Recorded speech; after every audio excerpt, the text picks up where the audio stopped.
아픔은 문을 두드리지 않습니다. 초인종을 누르거나 미리 전화를 걸어 방문 일정을 잡지도 않습니다. 그것은 언제나 갑자기 옵니다.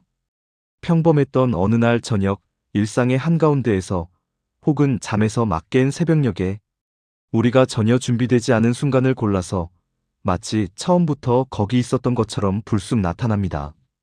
돌이켜보면 인생에서 가장 큰 아픔들은 모두 그런 식으로 찾아왔습니다. 사랑했던 사람의 갑작스러운 부재, 믿었던 무언가의 배신, 건강했던 몸이 보내는 이상, 신호, 오랫동안 쌓아올린 것들이 하룻밤 사이에 무너지는 경험. 그 어떤 것도 예정표에 적혀 있지 않았습니다. 우리는 단지 평소처럼 살고 있었을 뿐인데 어느 순간 삶의 바닥이 갈라지는 소리를 들었습니다. 그리고 그 순간 가장 먼저 떠오르는 질문이 있습니다. 왜 하필 나인가? 이 질문은 단순한 의문이 아닙니다. 그것은 절규에 가깝습니다. 세상에는 수많은 사람들이 있고 수많은 하루가 흘러가는데 왜 하필 이 고통은 나를 선택했는가? 왜 하필 지금인가? 왜 하필 이런 방식으로? 우리는 밤새 이 질문을 붙들고 씨름합니다. 하지만 아무리 생각해도 답은 나오지 않습니다. 답이 없기 때문입니다. 적어도 우리가 기대하는 종류의 답은 고통을 개인의 실패로 오해할 때 우리는 오랫동안 고통을 잘못 이해해왔습니다. 아픔이 찾아오면 우리는 본능적으로 원인을 찾습니다. 그리고 그 원인을 대개 자기 자신에게서 발견합니다. 내가 무언가를 잘못했기 때문에, 내가 부족했기 때문에, 내가 더 노력하지 않았기 때문에 이런 일이 생긴 것이라고. 이러한 생각에는 숨은 전제가 있습니다. 바로 세상은 공정하다는 믿음입니다. 좋은 일을 하면 좋은 결과가 오고 나쁜 일을 하면 벌을 받는다는 마치 정교한 저울처럼 작동하는 세계에 대한 믿음. 이 믿음 안에서 고통은 언제나 이유가 있는 것이 되고 그 이유는 결국 나의 책임이 됩니다. 그래서 아픈 사람은 두 번 아픕니다. 처음에는 고통 그 자체로, 두 번째는 그 고통이 자신의 탓이라는 자책으로. 병에 걸린 사람은 내가 건강을 소홀히 했나 생각하고 이별을 당한 사람은 내가 뭘 잘못했나 되뇌며 실패한 사람은 내가 더 열심히 했어야 했는데 후회합니다. 고통은 이미 충분히 무거운데 우리는 거기에 죄책감이라는 짐까지 스스로 얹습니다. 하지만 잠시 멈추어 생각해 보십시오. 정말 그런 것입니까? 착하게 살면 아프지 않습니까? 열심히 노력하면 배신당하지 않습니까? 성실하게 일하면 실패하지 않습니까? 우리 모두는 알고 있습니다. 그렇지 않다는 것을. 세상에는 아무 잘못 없이 아픈 사람들이 넘쳐납니다. 최선을 다했는데 무너지는 일들이 매일 일어납니다. 그렇다면 왜 우리는 여전히 고통을 자신의 탓으로 돌리는 걸까요? 어쩌면 그 편이 덜 무섭기 때문인지도 모릅니다. 내 탓이라면 적어도 내가 고칠 수 있습니다. 내가 원인이라면 적어도 다음에는 피할 수 있습니다. 하지만 만약 고통이 아무 이유 없이 온다면, 만약 그것이 우리의 노력과 무관하게 일어나는 일이라면 그것은 훨씬 더 견디기 어려운 진실입니다. 삶은 본래 고통으로 짜여 있다. 19세기 독일의 철학자 아르투어 쇼펜하우어는 이 불편한 진실을 정면으로 응시한 사람이었습니다. 그는 이렇게 말했습니다. 삶은 고통이라고. 하지만 이 말은 우리가 흔히 생각하는 것처럼 세상에 대한 저주나 냉소가 아닙니다. 그것은 오히려 삶의 구조에 대한 차분한 설명에 가깝습니다. 그의 눈에 인간의 삶은 이렇게 작동합니다. 우리 안에는 끊임없이 무언가를 원하는 힘이 있습니다. 쇼펜하우어는 이것을 의지라고 불렀습니다. 이 의지는 멈추지 않습니다. 하나를 얻으면 다른 것을 원하고 그것을 얻으면 또 다른 것을 원합니다. 배가 고프면 음식을 원하고 배가 부르면 재미를 원하고 재미를 얻으면 인정을 원하고 인정을 받으면 더 큰 인정을 원합니다. 이 사슬에는 끝이 없습니다. 그리고 바로 여기에 고통의 씨앗이 있습니다. 원하는 것을 얻지 못하면 결핍의 고통이 찾아옵니다. 그런데 원하는 것을 얻으면 어떻게 될까요? 잠시 기쁨을 느끼지만 곧 그 기쁨은 사라지고 새로운 결핍이 시작됩니다. 혹은 권태가 찾아옵니다. 원하던 것을 손에 넣었는데 막상 손에 넣고 보니 그것이 생각만큼 대단하지 않다는 것을 깨닫는 순간, 그 허무함, 결핍의 고통과 권태의 고통 사이를 진자처럼 오가는 것. 이것이 쇼펜하우어가 본 인간 삶의 기본 리듬입니다. 원하고 얻고 공허해지고 다시 원하는 끝없는 순환. 이 구조 안에서 행복은 잠깐의 쉼표일 뿐이고 고통은 언제나 곁에 머무는 배경음악입니다. 이것이 비관적으로 들리십니까? 어쩌면 그렇게 느껴질 수도 있습니다. 하지만 조금 다르게 생각해 보십시오. 만약 이것이 사실이라면, 만약 고통이 삶의 예외가 아니라 기본 설정이라면 그것은 동시에 하나의 해방이기도 합니다. 왜냐하면 그것은 당신의 고통은 당신 탓이 아니다라고 말해주기 때문입니다. 아픔이 찾아올 때 우리는 왜 하필 나인가라고 묻습니다. 이 질문 뒤에는 나만 특별히 불운한 것 아닌가, 다른 사람들은 이렇게 힘들지 않은 것 아닌가라는 불안이 숨어 있습니다. 하지만 쇼펜하우어의 관점에서 보면 이 질문은 방향이 잘못되어 있습니다. 더 정확한 질문은 아마 이런 것일 겁니다. 왜 나만은 예외일 수 있다고 생각했는가? 고통은 누구에게나 옵니다. 부자에게도, 가난한 사람에게도, 젊은이에게도, 노인에게도, 선한 사람에게도, 그렇지 않은 사람에게도 예외는 없습니다. 단지 시기와 형태가 다를 뿐입니다. 이 사실을 받아들이기는 쉽지 않습니다. 우리는 어딘가에서 노력하면 고통을 피할 수 있다고 배웠습니다. 바르게 살면 보상받는다고 들었습니다. 그래서 고통이 왔을 때 우리는 배신당한 기분이 듭니다. 약속이 깨진 것 같습니다. 하지만 애초에 그런 약속은 없었습니다. 그것은 우리가 스스로에게 한 약속이었고 세상이 우리에게 한 적 없는 약속이었습니다. 욕망이 충족되는 순간은 짧고 결핍은 늘 우리 곁에 머문다는 것. 이것은 저주가 아니라 설명입니다. 마치 물이 높은 곳에서 낮은 곳으로 흐른다는 것이 저주가 아니라 물의 성질에 대한 설명인 것처럼, 이 설명을 받아들일 때 우리는 더 이상 고통 앞에서 당황하지 않아도 됩니다. 고통이 왔다고 해서 세상이 잘못된 것도 아니고 내가 잘못된 것도 아닙니다. 그냥 삶이 그런 것입니다. 첫 번째 문 앞에서 지금 이 시간 이 영상을 보고 계신 당신은 아마 인생에서 적어도 한 번쯤은 깊은 아픔을 겪어보신 분일 것입니다. 혹은 지금 그 한가운데에 서 계신지도 모릅니다. 밤마다 왜 하필 나인가를 되뇌며 내가 뭘 잘못했는지, 어디서부터 틀어진 건지 끝없이 생각하고 계신지도 모릅니다. 오늘 이 시간 저는 고통을 없애는 방법을 말씀드리지는 않을 것입니다. 그런 방법이 있다면 저도 알고 싶습니다. 대신 고통을 다르게 바라보는 하나의 시선을 제안하려 합니다. 200년 전 한 철학자가 평생에 걸쳐 궁리한 시선을, 그 시선이 고통을 없애주지는 못하지만 어쩌면 고통에 짓눌리지 않고 서 있는 법을 알려줄 수 있을지 모릅니다. 삶은 고통이라는 말은 비관이 아니라 구조에 대한 설명입니다. 이 설명을 이해할 때 우리는 비로소 고통과 다른 관계를 맺을 수 있게 됩니다. 고통에 압도당하는 것이 아니라 고통의 정체를 알고 마주 서는 것. 그것이 오늘 함께 걸어갈 길의 첫 번째 문입니다. 자, 이제 그 문을 열어보겠습니다. 잠시 당신의 하루를 떠올려 보십시오. 아침에 눈을 뜨는 순간부터 밤에 잠드는 순간까지 우리의 마음은 쉬지 않고 무언가를 원합니다. 아침에는 조금 더 자고 싶고, 일어나면 맛있는 것을 먹고 싶고, 출근길에는 덜 막히기를 바라고, 직장에서는 인정받고 싶고, 퇴근 후에는 쉬고 싶습니다. 주말에는 여행을 가고 싶고, 연말에는 승진하고 싶고, 나이가 들면 건강하고 싶습니다. 원하는 것들의 목록은 끝이 없습니다. 크고 작은 욕망들이 물결처럼 밀려왔다가 사라지고 또 다른 물결이 밀려옵니다.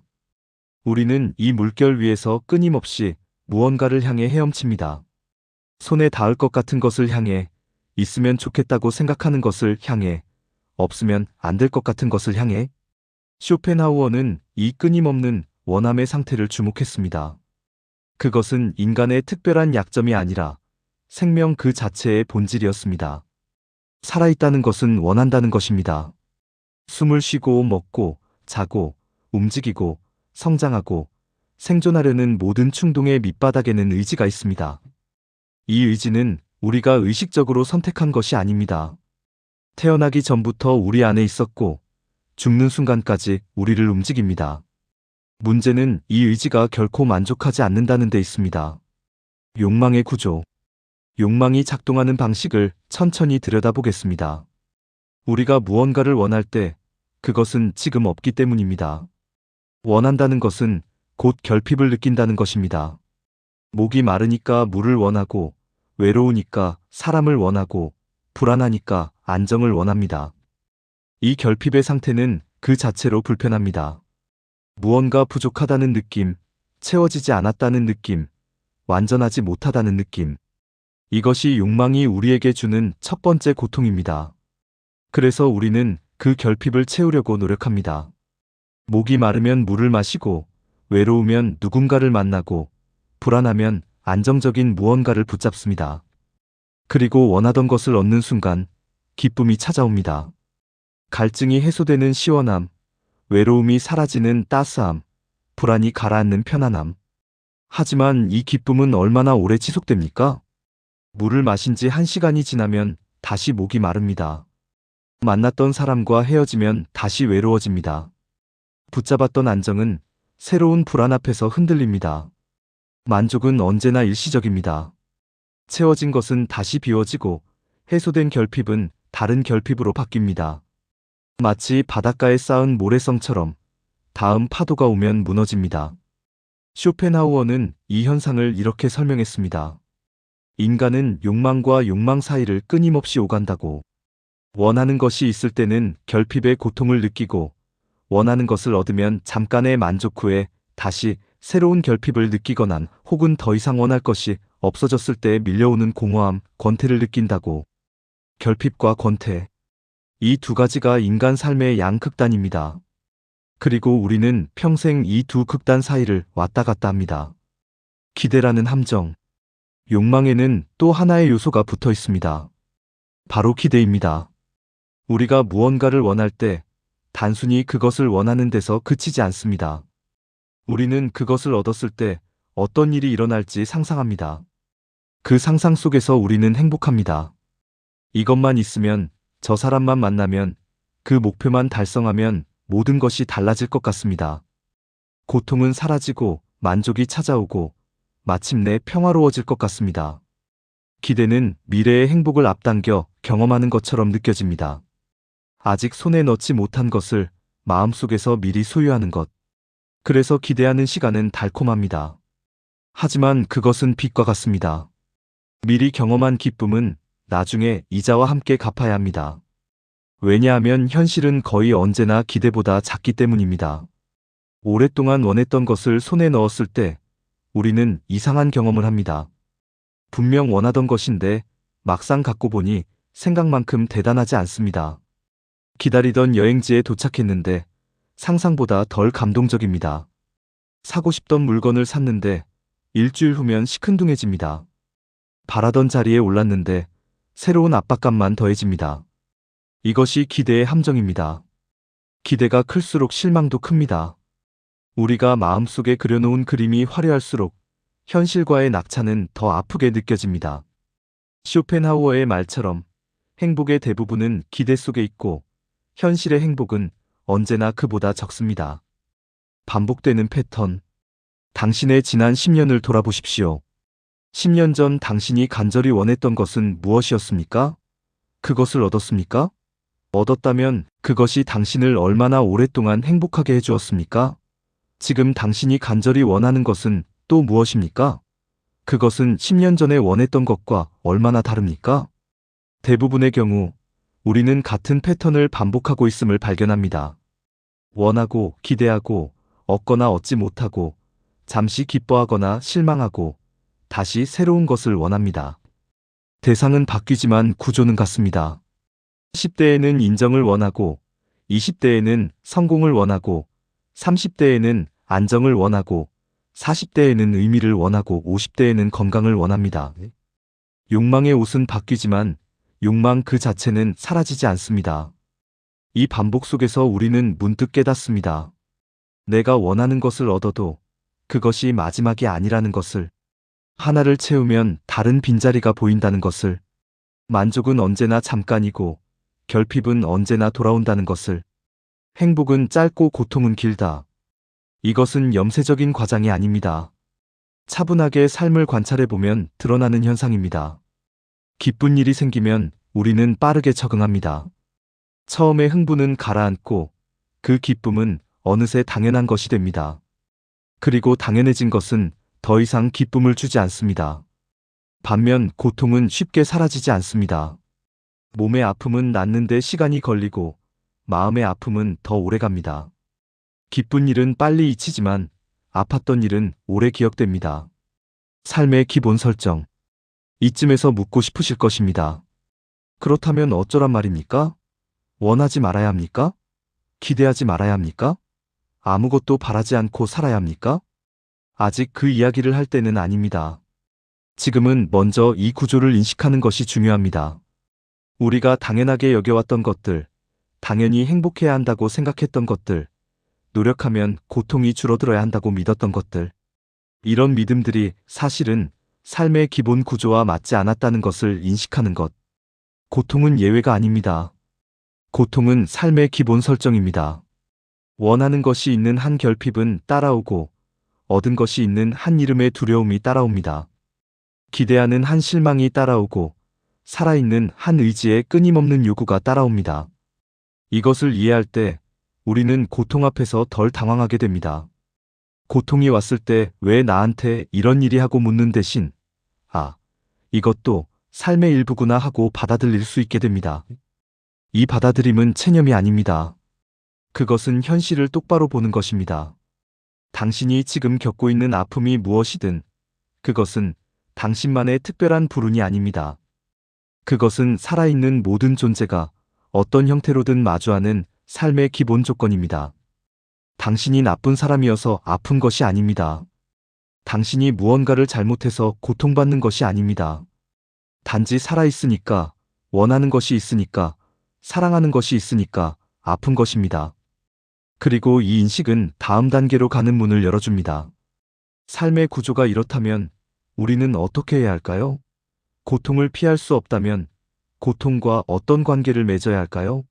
다음 장에서는 이 물음 앞에 서게 됩니다. 우리는 모두 어떤 믿음들을 안고 살아갑니다. 그 믿음들은 대개 말로 명확하게 표현되지 않습니다.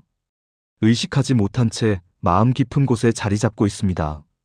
예를 들어, 세상은 기본적으로 공정하다는 믿음, 노력에는 보상이 따른다는 믿음, 선한 사람에게는 좋은 일이 생긴다는 믿음, 나쁜 일은 나쁜 사람에게 일어난다는 믿음. 우리는 이런 것들을 진지하게 검토해 본 적이 없습니다. 그냥 당연한 것처럼 받아들여 왔습니다. 그런데 큰 아픔은 이 믿음들을 무너뜨립니다. 열심히 일했는데 직장에서 잘립니다. 아무 잘못도 하지 않았는데 병에 걸립니다. 진심으로 사랑했는데 버림받습니다. 선하게 살았는데 나쁜 일이 일어납니다. 이런 일이 생기면 우리는 혼란에 빠집니다. 세상이 작동하는 방식에 대해 알고 있다고 생각했던 것들이 전부 틀린 것 같습니다. 마치 평생 걸어왔던 땅이 갑자기 흔들리는 것처럼. 이것이 아픔의 두 번째 얼굴입니다. 고통 그 자체의 아픔이 첫 번째라면 믿어왔던 것이 깨지는 아픔이 두 번째입니다. 어떤 면에서 이 두 번째 아픔이 더 깊습니다. 왜냐하면 이것은 단순히 상황이 힘든 것이 아니라 세계관 자체가 흔들리는 것이기 때문입니다. 환상의 정체. 쇼펜하우어의 눈에 이 믿음들은 환상이었습니다. 아름답고 위안이 되는 환상이지만 그래도 환상이었습니다. 세상이 공정하다는 생각. 이것은 사실이라기보다 소망에 가깝습니다. 우리가 공정한 세상에서 살고 싶기 때문에 그렇게 믿고 싶어서 그렇게 믿는 것입니다. 하지만 차분하게 주변을 둘러보면 세상은 공정하지 않습니다. 태어날 때부터 조건이 다르고 같은 노력을 해도 결과가 다르고 선함과 보상 사이에는 필연적인 연결이 없습니다. 노력에는 보상이 따른다는 생각. 이것도 마찬가지입니다. 물론 노력 없이는 아무것도 이룰 수 없습니다. 하지만 노력한다고 해서 반드시 원하는 것을 얻는 것은 아닙니다. 세상에는 노력해도 안 되는 일이 있고 노력하지 않아도 되는 일이 있습니다. 타이밍, 운, 조건, 수많은 요소들이 결과에 영향을 미칩니다. 노력은 필요 조건이지 충분 조건이 아닙니다. 선한 사람에게는 좋은 일이 생긴다는 생각. 이것은 가장 아름다운 환상이자 깨질 때 가장 아픈 환상입니다. 우리는 선하게 살면 보호받을 것이라고 은연중에 믿습니다. 마치 선함이 보험처럼 작동할 것이라고. 하지만 현실에서 선한 사람들도 병에 걸리고 사고를 당하고 배신당하고 상처받습니다. 선함은 고통으로부터 면제권을 주지 않습니다. 이 환상들이 깨지는 경험은 처음에는 절망적입니다. 의지할 곳이 사라진 것 같습니다. 믿을 것이 없어진 것 같습니다. 세상이 무의미하고 잔인한 곳처럼 느껴집니다. 하지만 여기서 멈추지 마십시오. 이 순간을 조금 더 버텨보십시오. 기대가 사라진 자리. 환상이 깨지면 그 자리에는 무엇이 남습니까? 처음에는 공허함만 느껴집니다. 빈 공간, 아무것도 없는 것처럼. 하지만 조금 시간이 지나면 그 빈 공간에서 이상한 것을 발견하게 됩니다. 그것은 일종의 가벼움입니다. 더 이상 기대하지 않아도 된다는 가벼움. 더 이상 증명하지 않아도 된다는 가벼움. 더 이상 세상이 나를 알아봐 주기를 바라지 않아도 된다는 가벼움. 쇼펜하우어는 이것을 의지의 부정 또는 체념이라고 불렀습니다. 하지만 여기서 체념은 우리가 일상적으로 쓰는 의미의 체념과는 다릅니다. 그것은 패배나 포기가 아닙니다. 그것은 환상을 내려놓는 것, 있는 그대로의 현실과 화해하는 것에 가깝습니다. 세상이 공정해야 한다는 기대를 내려놓으면 불공정함에 더 이상 분노하지 않아도 됩니다. 물론 불공정한 일은 여전히 일어납니다. 하지만 그것이 세상이 잘못된 것이 아니라 원래 그런 것임을 알면 매번 배신당한 기분을 느끼지 않아도 됩니다. 노력에는 보상이 따른다는 기대를 내려놓으면 보상 없는 노력에도 덜 좌절하게 됩니다. 노력을 보상의 수단이 아니라 그 자체로 의미 있는 것으로 볼 수 있게 됩니다. 결과가 어떻든 최선을 다했다는 사실 자체가 남습니다. 선하게 살면 보호받는다는 기대를 내려놓으면 선함의 의미가 달라집니다. 선함은 더 이상 보상을 받기 위한 거래가 아니라 그 자체로 선택하는 삶의 방식이 됩니다. 보상이 있든 없든 이렇게 살기로 한 것이니까. 이것이 쇼펜하우어가 말한 자유입니다. 욕망과 기대의 사슬에서 벗어나는 자유. 세상이 이러이러해야 한다는 요구에서 벗어나는 자유. 이 자유는 무언가를 얻어서 생기는 것이 아닙니다. 오히려 무언가를 내려놓음으로써 생깁니다. 아픔이 가르쳐주는 것. 그렇다면 아픔은 단순히 나쁜 것일 뿐일까요? 이 질문에 쇼펜하우어는 복잡한 답을 줍니다. 고통을 미화해서는 안 됩니다. 고통은 고통입니다. 아프고 힘들고 피하고 싶은 것입니다. 누구도 일부러 고통을 찾아 나설 필요는 없습니다. 하지만 고통을 통과한 사람에게는 무언가가 남습니다. 그것은 환상이 거친 자리에서 볼 수 있게 된 현실입니다. 화려한 포장지가 벗겨진 자리에서 발견하는 삶의 실제 모습입니다. 아픔을 겪기 전 우리는 많은 것을 기대합니다. 삶은 점점 나아질 것이라고, 노력하면 원하는 것을 얻을 것이라고, 좋은 의도는 좋은 결과로 이어질 것이라고. 이런 기대들은 삶을 앞으로 밀어주는 힘이 되기도 하지만 동시에 언젠가는 무너질 성을 찍고 있는 것이기도 합니다. 아픔이 그 성을 무너뜨립니다. 그리고 그 폐허 속에서 우리는 선택의 기로에 섭니다. 새로운 환상을 쌓을 것인가, 아니면 환상 없이 살아가는 법을 배울 것인가. 쇼펜하우어가 권하는 것은 후자입니다. 환상을 다시 쌓는 것이 아니라 환상 없이도 괜찮은 사람이 되는 것. 기대가 충족되어야 행복한 것이 아니라 기대가 적어도 평온할 수 있는 사람이 되는 것. 이것이 고통이 가르쳐줄 수 있는 가장 깊은 교훈입니다. 더 적게 원한다는 것. 오해하지 마십시오. 이것은 모든 것을 포기하라는 말이 아닙니다. 쇼펜하우어도 삶을 완전히 포기하라고 말하지 않았습니다. 그가 말한 것은 욕망의 질과 양을 조절하라는 것에 가깝습니다. 모든 것을 원하는 대신 정말 중요한 것만 원하는 것. 반드시 이루어져야 한다는 강박 대신 이루어지면 좋고 아니어도 괜찮다는 여유를 갖는 것. 더 적게 원하면 결핍의 고통도 줄어듭니다. 기대를 낮추면 실망의 낙차도 작아집니다. 세상에 대한 요구가 적어지면 세상에 대한 원망도 줄어듭니다. 이것은 소극적인 삶이 아닙니다. 오히려 삶의 에너지를 흩뿌리지 않고 집중하는 것입니다. 당신은 지금 인생에서 얼마나 많은 것을 원하고 계십니까? 그 모든 것이 정말로 필요한 것입니까? 그것들 중에서 진짜로 중요한 것과 그냥 원해왔던 것을 구별할 수 있습니까? 아픔은 이 구별을 도와줍니다. 정말로 힘든 시간을 보내고 나면 우리는 알게 됩니다. 무엇이 진짜 중요했는지, 무엇이 그냥 습관적으로 원해왔던 것인지. 아픔 속에서 여전히 소중했던 것들, 그것들이 진짜입니다. 아픔 속에서 별로 중요하지 않게 느껴졌던 것들, 그것들은 내려놓아도 됩니다. 이것이 아픔이 주는 명료함입니다. 불필요한 것들을 태워버리는 불처럼 고통은 우리 삶에서 진짜 중요한 것들을 드러냅니다.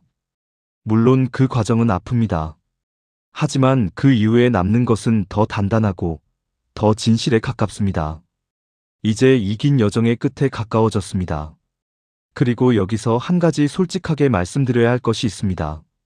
저는 당신에게 희망을 약속드릴 수 없습니다. 이 영상을 다 보시면 고통이 사라집니다 라거나 이 철학을 이해하면 행복해집니다 라고 말씀드릴 수 없습니다. 왜냐하면 그런 약속은 또 하나의 환상이 될 것이기 때문입니다. 그리고 환상은 언젠가 깨지게 되어 있습니다. 쇼펜하우어가 우리에게 가르쳐 준 것이 바로 그것이 아니었습니까? 기대는 실망을 낳고 믿음은 배신당할 수 있고 약속은 지켜지지 않을 수 있다는 것. 그래서 저는 희망을 약속하는 대신 다른 것을 말씀드리려 합니다. 희망이 없어도 살아갈 수 있다는 것을. 이 말이 처음에는 잔인하게 들릴 수 있습니다. 우리는 희망을 삶의 연료처럼 생각해왔으니까요. 희망이 있어야 앞으로 나아갈 수 있고 희망이 없으면 주저앉게 된다고 배웠으니까요. 하지만 정말 그럴까요? 희망은 정말 살아가는데 필수적인 것일까요? 덜 기대해도 괜찮다. 희망은 본질적으로 미래에 대한 기대입니다. 앞으로 좋은 일이 생길 것이라는, 지금보다 나아질 것이라는, 원하는 것을 얻게 될 것이라는 기대? 이 기대가 있으면 현재의 고통을 견딜 힘이 생긴다고 우리는 생각합니다. 하지만 이 희망이 충족되지 않을 때는 어떻게 됩니까? 기다리고 기다리던 좋은 일이 오지 않을 때, 나아질 것이라고 믿었던 것이 나아지지 않을 때, 희망은 오히려 더 큰 고통이 됩니다. 기대가 컸던 만큼 실망도 크고, 희망이 높았던 만큼 절망도 깊습니다. 쇼펜하우어는 다른 길을 제안합니다. 희망에 기대어 사는 대신 지금 이 순간을 견딜 수 있는 힘을 기르는 것. 미래의 좋은 일을 기다리며 현재를 견디는 것이 아니라 미래가 어떻든 지금 여기서 평온할 수 있는 능력을 키우는 것. 이것이 바로 쇼펜하우어가 말한 평정입니다. 평정은 고통이 없는 상태가 아닙니다. 삶에서 고통을 완전히 없앨 수는 없습니다. 평정은 고통이 있어도 그것에 휘둘리지 않는 상태입니다. 아픔이 와도 무너지지 않는 마음의 안정입니다. 어떻게 그런 상태에 도달할 수 있을까요? 역설적이게도 덜 기대함으로써입니다. 세상이 나에게 무언가를 줄 것이라는 기대를 내려놓을 때 세상이 무언가를 주지 않아도 괜찮아집니다.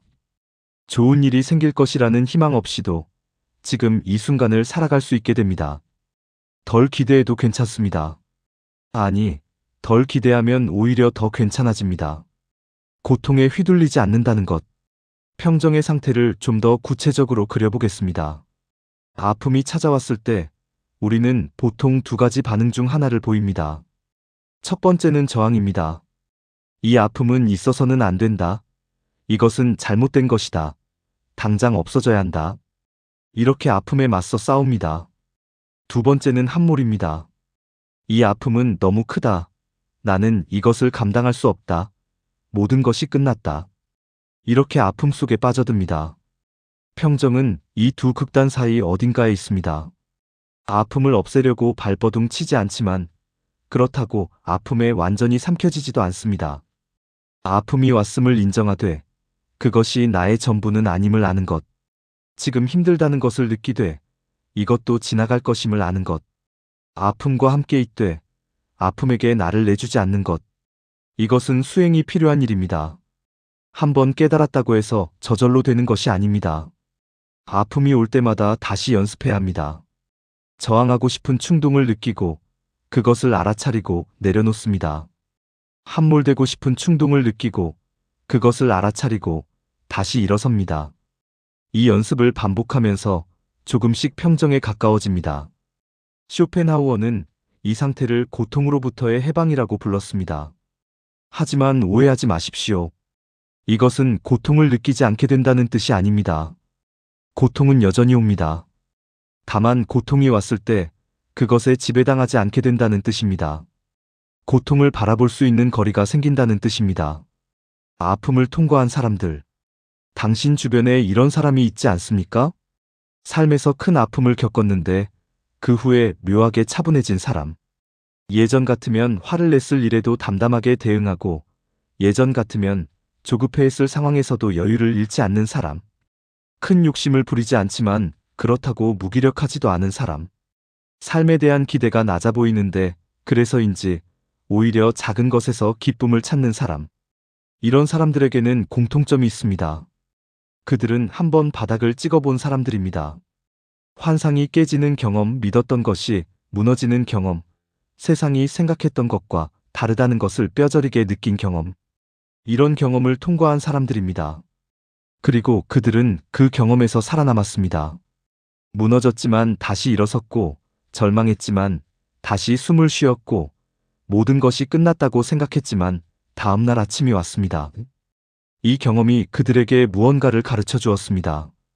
세상이 무엇을 주든 주지 않든 자신은 살아갈 수 있다는 것을. 이것이 아픔을 통과한 사람만이 얻을 수 있는 것입니다. 어떤 책을 읽어도 어떤 강연을 들어도 얻을 수 없는 것입니다. 오직 겪어봐야만 아는 것입니다. 그래서 아픔은 아프지만 그것을 통과한 후에 남는 것이 있습니다. 차분하고 단단한 삶. 이제 마지막으로 한 가지만 더 말씀드리겠습니다. 쇼펜하우어의 철학은 종종 비관주의로 분류됩니다. 삶은 고통이고 욕망은 끝이 없고 행복은 환상이라는 그의 주장은 분명 어둡게 들립니다. 하지만 저는 그의 철학에서 어둠 못지않은 빛을 봅니다. 그것은 진실의 빛입니다. 위로가 되는 거짓말 대신 불편하지만 정직한 진실을 말해주는 빛. 환상으로 눈을 가리는 대신 있는 그대로의 현실을 보여주는 빛. 이 빛은 따뜻하지 않습니다. 하지만 이 빛 아래서 우리는 비로소 제대로 된 발걸음을 내디딜 수 있습니다. 삶은 고통입니다. 이 문장을 받아들일 때 역설적으로 우리는 고통에 덜 시달리게 됩니다. 왜냐하면 더 이상 고통이 없어야 한다고 기대하지 않기 때문입니다. 고통이 오면 아, 왔구나 하고 맞이하면 됩니다. 이것이 삶이니까. 행복은 짧습니다. 이 문장을 받아들일 때 역설적으로 우리는 행복을 더 깊이 느낄 수 있게 됩니다. 왜냐하면 행복이 왔을 때 그것이 영원할 거라고 착각하지 않기 때문입니다. 지금 이 순간의 기쁨을 있는 그대로 누리면 됩니다. 곧 지나갈 것을 알면서 기대를 내려놓으십시오. 그러면 실망도 줄어듭니다. 환상을 버리십시오. 그러면 배신당하는 일도 줄어듭니다. 세상에 대한 요구를 줄이십시오. 그러면 세상에 대한 원망도 줄어듭니다. 이렇게 살면 열정적이지 않을 것 같습니까? 무미건조할 것 같습니까? 꼭 그렇지는 않습니다. 오히려 더 적게 원하면서 더 깊이 살 수 있습니다. 더 낮게 기대하면서 더 풍요롭게 감사할 수 있습니다. 더 적은 환상과 함께 더 많은 진실을 껴안을 수 있습니다. 차분하고 단단한 삶. 그것이 쇼펜하우어가 도달하고자 했던 곳입니다. 바람에 흔들리지 않는 삶. 기대와 실망의 롤러코스터를 타지 않는 삶. 있는 그대로의 현실을 받아들이고 그 안에서 평온을 찾는 삶. 이것은 화려하지 않습니다. 하지만 무너지지 않습니다. 마지막으로 당신이 지금 어떤 아픔 속에 있든 그 아픔은 당신 탓이 아닙니다. 당신이 잘못해서 부족해서 무언가를 놓쳐서 아픈 것이 아닙니다. 삶이 그런 것입니다. 살아있으면 아픕니다. 원하면 결핍이 따라오고 사랑하면 상실의 위험이 따라오고 기대하면 실망의 가능성이 따라옵니다. 이것이 삶의 구조입니다. 하지만 이 구조를 이해하면 당신은 조금 덜 자책하게 될 것입니다. 조금 덜 당황하게 될 것입니다. 조금 덜 세상을 원망하게 될 것입니다. 그리고 그 자리에 고요한 힘 같은 것이 자라날 것입니다. 아픔을 통과하십시오. 피하지 말고 맞서 싸우지도 말고 그냥 통과하십시오. 그러면 당신은 아픔 이전의 당신보다 더 깊고 더 넓고 더 단단한 사람이 될 것입니다. 세상이 무엇을 주든 무엇을 빼앗든 흔들리지 않고 서 있을 수 있는 사람이 될 것입니다. 그것이 아픔이 가르쳐주는 인생의 진실입니다. 긴 시간 함께 해주셔서 감사합니다.